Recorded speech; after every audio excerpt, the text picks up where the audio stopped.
Od početka ovog našeg putovanja fićom po Balkanu prešli smo gotovo 500 km od Splita, u kojima smo krstarili prekrasnim Šibenikom, prebacili se brodom na otok Krapanj, išli u pratnji još jednog fiće do pozdrava suncu u Zadru, stigli na otok Pag i vozili se cestama na kojima su se snimali specijali Top Geara. Nakon toga smo Luigiju pokazali ljepote Velebita, s kojeg puca nezaboravan pogled na more i otok Pag. Potom smo obišli predivnu Liku, čiji su nas srčani i gostoljubivi ljudi apsolutno iznenadili i oduševili. Sada je vrijeme da se naš Luigi vremeplovom vrati u doba svoje mladosti i posjeti napušteni vojni aerodrom Željavu. Hvala vam svima što nas pratite, lajkajte video i preplatite se ukoliko već niste, da ne propustite Luigijeve buduće putešestvije. I evo nas ovdje u jednom prekrasnom apartmanu u Ličkom Petrovom selu. Zavalili smo se ovdje, ležimo već sat vremena, nikako da se nagovorimo da krenemo dalje prema Željavi, koja se nalazi svega nekoliko kilometra odavde. Ovo je za mene osobno najdraži dio putovanja, jer će biti baš jedan pravi spoj povijesti Željave i povijesti našeg malog Luigija, koji je 40 i nešto godina putovao da bi se sada našao ovdje. Sad ćemo još malo odmoriti pa krećemo put Željave.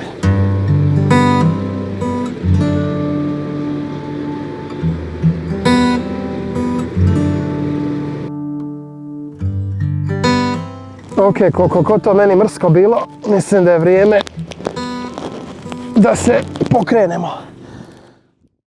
I evo, kao što vidite, vlasnica apartmana je bila jako ljubazna i donijela nam je ove stare karte Željave, tako da ćemo vam sad na baš jedan autentičan način pokazati gdje planiramo danas otići. Trenutno se nalazimo tu, sad ćemo ići ovom cestom prema dijelu koji je na mapi označen kao kasarna, tu se nalazi Douglas avion, nakon čega ćemo ići dalje prema 5 pista koliko ih ima Željava.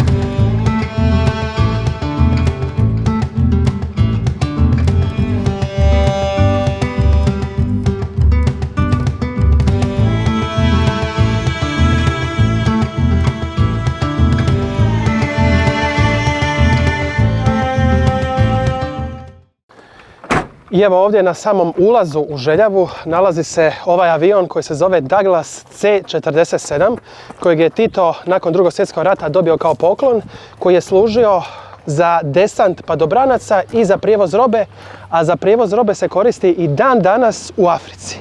Idemo sad unutra pa ćemo ga obići. Ovaj avion dužine gotovo 20 metara imao je posadu od 4 člana. Pokretala su ga dva 14-cilindrična 30-litrena motora, od kojih je svaki imao 1200 konja. Postizao je maksimalnu brzinu od oko 360 km/h uz domet od 5800 km. Napravljeno je preko 10.000 jedinica koje je koristilo čak 60 država, a korišten je i u Drugom svjetskom ratu. I evo, nalazimo se u samoj unutrašnjosti aviona u koji se može ući bez problema, ulaz je otvoren za sve. I idemo sad u kokpit odakle ćemo vidjeti našeg dragog Luigija.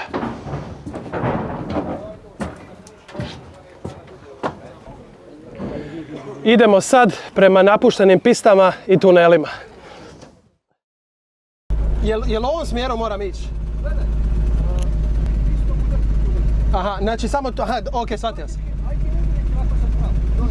Može. Ok, hvala vam puno, vidimo se, sretno, bok. I evo, nisam nikad mislio ću ovo reći, ali vozim se fićom po pisti za avione. Predobro je.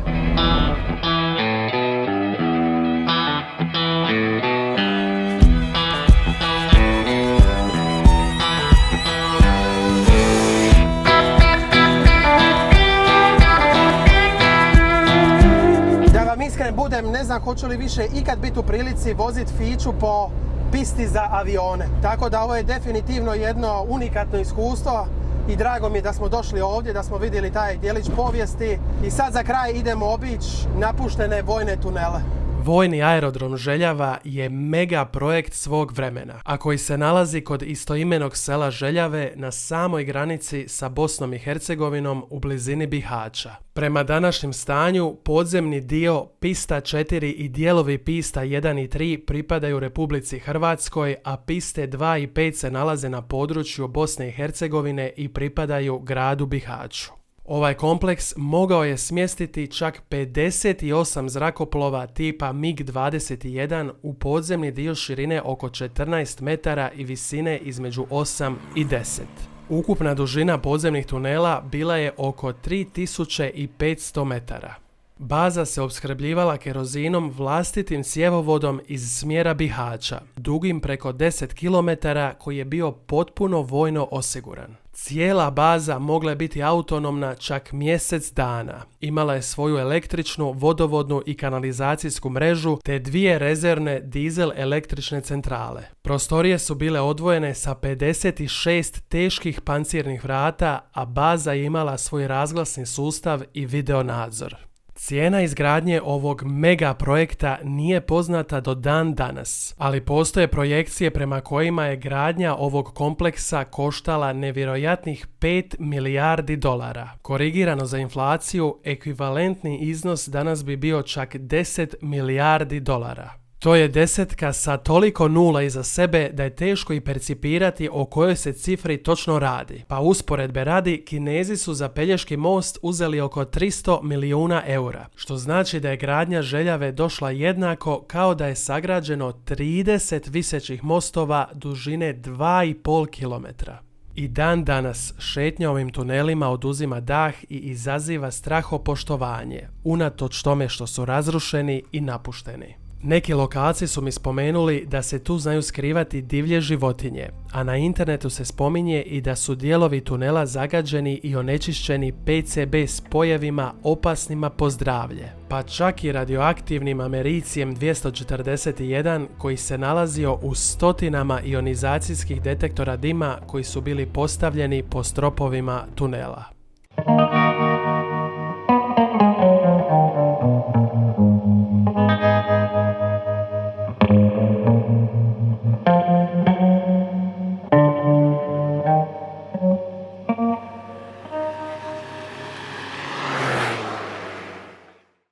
Profil turista koji posjećuju Željavu je jako zanimljiv. To su redom autoentuzijasti, zaljubljenici u motore i off-road vozila, ali isto tako i turisti koji iskazuju veliki interes prema povijesti lokacija koje posjećuju. Nećete ovdje naići na turista u kroksicama koji izgleda kao da je pao s Marsa, dok leži na plaži u mjestu kojem ni ne zna ime, dok čeka da dobije opekline 3. stupnja.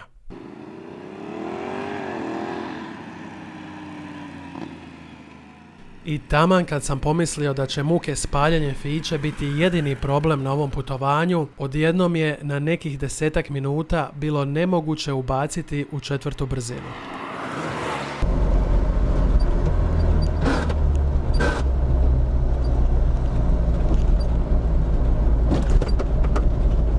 I evo sad idemo u apartman, malo ćemo se odmoriti i iduća destinacija su Plitvička jezera. I evo došli smo ovdje na prekrasna Plitvička jezera u brzi obilazak prije nego nastavimo fićom dalje putovanje prema Japotskim otocima i Bihaću. Nekoliko puta sam već imao priliku obilaziti Plitvička jezera i svaki put iznova su me impresionirala svojom ljepotom koja jednostavno oduzima dah. Imali smo i sreće što smo došli u popodnevnim satima kad nije bilo gužve, pa smo mogli uživati u šetnji kao da smo čitave Plitvice rezervirali samo za sebe. Ovo je najveći, najstariji i najposjećeniji hrvatski nacionalni park u šumama kojeg se smjestilo 16 tirkizno-zelenih jezera povezanih riječicama i slapovima. Kada je naš Luigi napunio godinu dana, davne 1979. godine, UNESCO je Plitvička jezera proglasio svjetskom prirodnom baštinom zbog iznimne ljepote jezera i slapova te ogromnog bogatstva flore i faune.